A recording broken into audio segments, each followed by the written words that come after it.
Peccato. Basically, this means UEFA have basically said, because there's still a lot of talk about the European Super League, that it's on hold, that it's not quite there yet. This is Milan, Juve, Barca, Real Madrid, a bit of a warning from UEFA. Ceferin, head of UEFA, sends a warning saying basically anybody who doesn't lead the Super League is out of the Champions League. Wow, okay. Quite full on that, really, but I mean, you can understand it as well. But even though, can you, well, the argument then goes to the Champions League and say, well, look at your reforms, look at what you've done. You know, you can't play a moral high ground.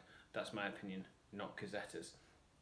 Their point is pretty much that there's going to be a meeting in about Serie A. Says that it'll put Agnelli, Marotta, and Scaroni on the dock and say, listen, this is the situation. So we'll see what happens. Inter. Now, this is interesting. Zhang returns for Scudetto and brings an associate with 250 million. This is what Inter fans have been waiting for. Is it going to happen? There's contrasting elements in this with the morning papers and also yesterday's news, not just this morning papers, about whether there's also another story saying that it's a key week. If they don't do it this week, it might not happen. I don't think a company like Suning would be back in Milan with the talk of this and let this leak if it wasn't going to happen. Corriere dello Sport, Inter are funding the US to provide the loan. So again, they've already had the loan, don't forget that, but this is a loan to preempt the next step of this funding. So yeah, it's an interesting one there. It's in all the papers. So in business, there's never any smoke without fire. It wouldn't be reported on if not. 2 US funds save Inter. They'll have 150 million from Oaktree. So remember that name. For the minority share stakes, another 250 million from Bain. So it looks like they may have the 2 US elements of the financing, and that will be part of it. That's how it's going to go. It's going to be a situation where they have both elements to it. Inter, of course, then would still have Suning as a majority shareholder. So going back to that one, just interestingly on Allegri and Agnelli and Ceferin. Going into the Tutu Sport, he says that this is how the Super League was born down in 48 hours. It talks really interestingly here, and obviously not doing it in headlines, but if you go in depth, it talks about the depth of the 12 clubs that actually went into the Super League. Basically, it talks about that JP Morgan pretty much was subsidised, which we all probably knew anyway, and I know it's been reported on before, but it's a really in-depth look into Tutu Sport of just how much these debts would have been covered by the Super League.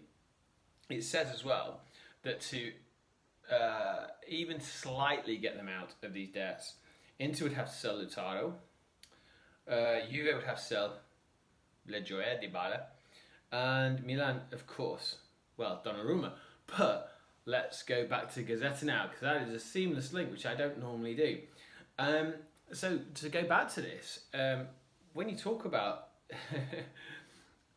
Donnarumma, it's possible here that it says Milan have gone absolutely silent on Gigio, because it looks like they're losing him. And I wouldn't have bet this. I would not have had this in this. I wouldn't have gambled on this at all. Corriere dello Sport, Donnarumma, Juve plan. Patrici stuns Milan and negotiates with Raiola. Szczesny out and a mega salary of 10 million. Now this is important. Donnarumma wanted 12 with Raiola, apparently. Milan were supposed to be offering, and this again was a previous reports, anywhere between 6 and 8. Well, sorry, no, tell like 8. He's a free agent in June. It's a massive investment for Bianconeri if they do it. It's huge. It feels like a Buffon type signing. It's massive. It's absolutely huge if this happens. And Milan are mad. Absolutely mad if they let him go. If you think of all the signings and the tried and tested signings they would have to get a goalkeeper as good as him, with the amount, I mean, think of it, he'll be legendary, he'll be a captain, if Milan let him go, they put themselves back for me 5 years. I can't understand it.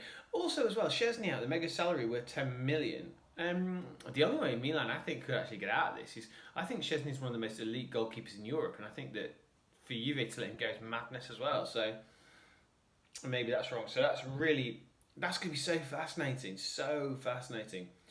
Other things just to note: Champions League sprint, Napoli are scary. Well, what a game! We talked about it yesterday. Insane game. But Napoli frustrate me. The second best squad in the league. Easily, because I actually think their squad is more condensed as an 11 than Juve at the moment. Because Juve's midfield's all over the place, and it's just Ronaldo centric in some respects. And I think that after Inter, Napoli are just fantastic. But they go on about them being so good, but I think there has to be questions about the fact of why are they so bad sometimes. It's really, really bad. But yeah, they talk about that. So that's in Corriere dello Sport. Other things worth noting. It looks at, we talk about Torino a bit, obviously just because Tuttosport do a lot of headlines. But it's quite interesting here. Nicola and for Torino, sorry, the Granata path, as it says. It says that Nicola and Belotti are going to sign, which could be interesting because it gives it out. I'm terrible. We talk about this on the Gentleman Ultra with some of the guys. I want teams like Genoa and Torino and those sort of teams to stay up. So because I love my history, but that's not always the way to do it. I know. I apologise. My fault. But yeah, for Torino to get that would be a big thing. It'd be nice. Pretty much we're nearly done. They're saying that Genoa versus Spezia is a real big game to watch this weekend. Completely agree. Massive fiery derby, as they say here. Just because Genoa, nice headline in a really good headline actually in Gazzetta dello Sport saying Genoa Spezia a sea of trouble. Obviously, of course, the port versus the military port, isn't it? So yeah, we'll see. Okay, well that's it. For now, this is an early morning paper review from us at Gentleman Ultra. So from me, it's ciao for now. Enjoy your weekend.